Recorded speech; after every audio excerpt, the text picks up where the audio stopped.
Thank you very much. Good afternoon. Thank you.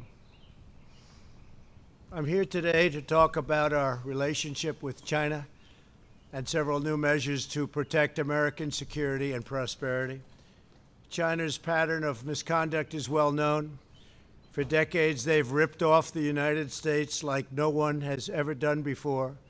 Hundreds of billions of dollars a year were lost dealing with China, especially over the years during the prior administration. China raided our factories, offshored our jobs, gutted our industries, stole our intellectual property, and violated their commitments under the World Trade Organization. To make matters worse, they are considered a developing nation, getting all sorts of benefits that others, including the United States, are not entitled to.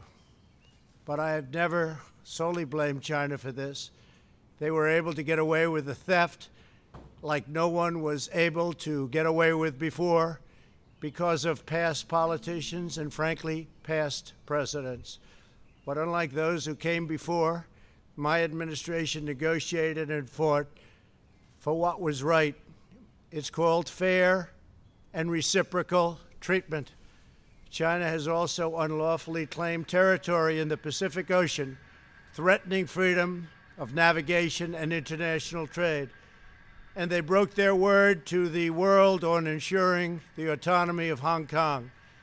The United States wants an open and constructive relationship with China, but achieving that relationship requires us to vigorously defend our national interests. The Chinese government has continually violated its promises to us and so many other nations. These plain facts cannot be overlooked or swept aside. The world is now suffering as a result of the malfeasance of the Chinese government. China's cover-up of the Wuhan virus allowed the disease to spread all over the world, instigating a global pandemic that has cost more than 100,000 American lives and over 1 million lives worldwide.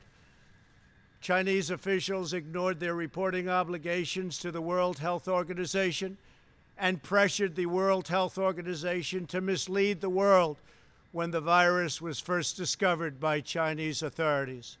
Countless lives have been taken and profound economic hardship has been inflicted all around the globe. They strongly recommended against me doing the early ban from China, but I did it anyway and was proven to be 100% correct. China has total control over the World Health Organization, despite only paying $40 million per year compared to what the United States has been paying, which is approximately $450 million a year. We have detailed the reforms that it must make and engage with them directly, but they have refused to act. Because they have failed to make the requested and greatly needed reforms, we will be today terminating our relationship with the World Health Organization and redirecting those funds to other worldwide and deserving urgent global public health needs. The world needs answers from China on the virus. We must have transparency. Why is it that China shut off infected people from Wuhan to all other parts of China? It went nowhere else. It didn't go to Beijing. It went nowhere else. But they allowed them to freely travel throughout the world, including Europe and the United States. The death and destruction caused by this is incalculable. We must have answers, not only for us, but for the rest of the world. This pandemic has underscored the crucial importance of building up America's economic independence, reshoring our critical supply chains, and protecting America's scientific and technological advances. For years, the government of China has conducted illicit espionage to steal our industrial secrets, of which there are many. Today, I will issue a proclamation to better secure our nation's vital university research and to suspend the entry of certain foreign nationals from China who we have identified as potential security risks. I am also taking action to protect the integrity of America's financial system, by far the best in the world.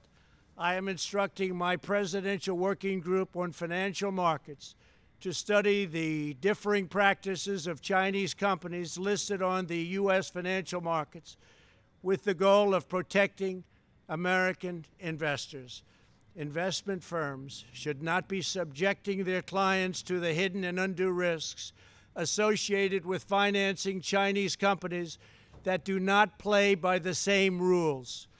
Americans are entitled to fairness and transparency. Several of the most significant actions we're taking pertain to deeply troubling situations unfolding in Hong Kong. This week, China unilaterally imposed control over Hong Kong's security. This was a plain violation of Beijing's treaty obligations with the United Kingdom in the Declaration of 1984 and explicit provisions of Hong Kong's Basic Law. It has 27 years to go. The Chinese government's move against Hong Kong is the latest in a series of measures that are diminishing the city's long-standing and very proud status. This is a tragedy for the people of Hong Kong, the people of China, and indeed the people of the world.